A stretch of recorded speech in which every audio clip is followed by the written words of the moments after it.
विमान अपघात प्रकरणी ज्या शक्यता वर्तवल्या जात म्हणजे अनेक गोष्टींची शक्यता वर्तवल्या जात होत्या, आता जो अहवाल आलेला आहे प्राथमिकदृष्ट्या काय दिसतंय त्याच्यामध्ये, जे संभाषण दिसतंय त्याच्यामध्ये फ्युएलचा मुद्दा समोर आलाय। हा प्राथमिक अहवाल आहे। EIBनं खूप चांगलं काम याच्यामध्ये केलं। 12 जूनला अपघात झाला आणि 13 जूनला एका दिवसाच्या आतमध्ये ब्लॅक बॉक्स शोधण्यामध्ये यश आलं आणि त्यानंतर EIBच्या माध्यमातून तो ब्लॅक बॉक्स जो होता डिकोड केला गेला, त्याचा फायनल डेटा त्याच्यातनं काढला गेला आणि गेले 1 महिन्याच्या आतमध्येच त्याचा एक प्राथमिक अहवाल त्यांनी दिलाय। हा काही अंतिम अहवाल नाहीये, त्यामुळे आता त्याच्यामध्ये अधिक काही बोलण्यासारखं नाही। पण जे काही संभाषण समोर आलंय, जे काही त्याच्यामध्ये आता प्राथमिक जी चर्चा झाली आहे किंवा अहवालात काय आलंय, तर EIBचं हेच म्हणणं आहे की हा अंतिम रिपोर्ट नाहीये, अजून खूप काही त्याच्यामध्ये चौकशी बाकी आहे। खूप काही गोष्टी पुढच्या चौकशीतनं समोर येतील। त्यामुळे EI ही एक ऑटोनॉमस अथॉरिटी आहे, त्यांच्या कामामध्ये कुठे इंटरफेरन्स केला जात नाही। त्यामुळे इंटरफेरन्स केलं नाही म्हणून निष्पक्षपणे ते चौकशी करतायत। मला एवढंच वाटतं की आज जगामध्ये आपले पायलट असतील, क्रू असतील, यांचं खूप चांगलं नाव आहे आणि त्यामुळे प्राथमिक याच्यात तर हे नक्की दिसतं की याच्यामध्ये काहीही असं वेगळं काही घडलं असं काही वाटत नाही। पण तरीही मी हेच सांगेन की याच्यामध्ये विनाकारण काही वेळेला अशा बातम्या चालल्या जातात की ब्लॅक बॉक्स हा विदेशात जाणार, विदेशामध्ये चौकशी केली जाणार, त्याचं एक। पण आत्मनिर्भर भारत यालाच आपण म्हणतो की आता कुठल्याही प्रकारे इतक्या ॲडव्हान्स टेक्नॉलॉजी, ॲडव्हान्स असलेल्या लॅब्स आपल्याकडे अवेलेबल आहेत।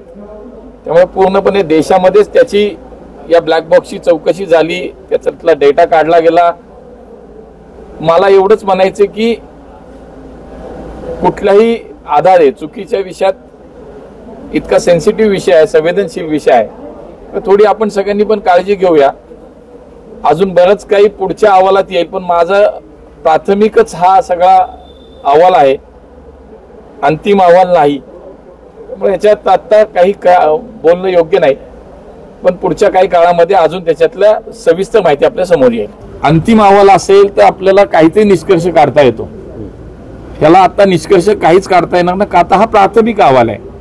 बघा, वेळेच्या आधी 1 महिन्याच्या आतमध्ये प्राथमिक अहवाल येतो, हे आपल्या संस्थांचं यश आहे, EIBचं यश आहे की एका कमी वेळेमध्ये इतकी चौकशी, ब्लॅक बॉक्स मिळवणं, तिथला तुमचा व्हॉइस रेकॉर्डर आहे तो मिळवणं, हे सोपं काम नव्हतं। ज्या ठिकाणी खरं तर पाहिल्यानंतर लक्षात येतं जेव्हा आम्ही तिथं जागेवरती होतो, हे सगळं शोधणं। बघा, मागच्या काळामध्ये साधा हेलिकॉप्टरचा ऍक्सिडेंट जरी झाला देशामध्ये कुठे, तरी ब्लॅक बॉक्स हा बाहेरच्या देशात पाठवायला लागायचा।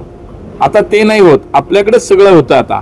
आणि म्हणून मला असं वाटतं की थोडीशी काही ना काही एक ठोस माहितीच्या आधारेच मला असं वाटतं आपण सगळ्यांनी थोडी, मला या सगळ्याची माझी विनंती आहे की आपण थोडंसं सहकार्य राहू आणि जे देशाच्या हिताचं आहे किंवा देशासाठी कुठल्याही पद्धतीचं आपल्या देशाच्या याला बाधा येणार नाही त्याला, अशा पद्धतीनं सगळ्यांनी आपण काम करूया। पण आता हा माझं एवढंच शेवटी म्हणणं आहे की हा प्राथमिक अहवाल आहे, अंतिम अहवाल यायचा आहे।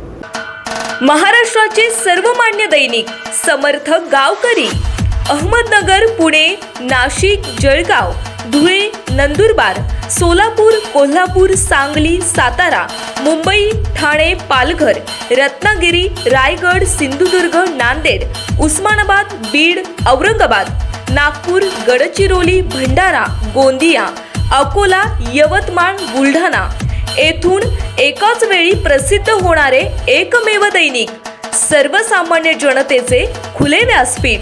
संपादक आहेत विश्वासराव आरोटे। मोबाईल नंबर आहे 94 23 38 85 08। दुसरा मोबाईल नंबर 94 23 46 72 72। तिसरा मोबाईल नंबर 75 88 15 0001। वेबसाईट आहे sgavkari.com। मेल आयडी आहे aklgavkari@gmail.com।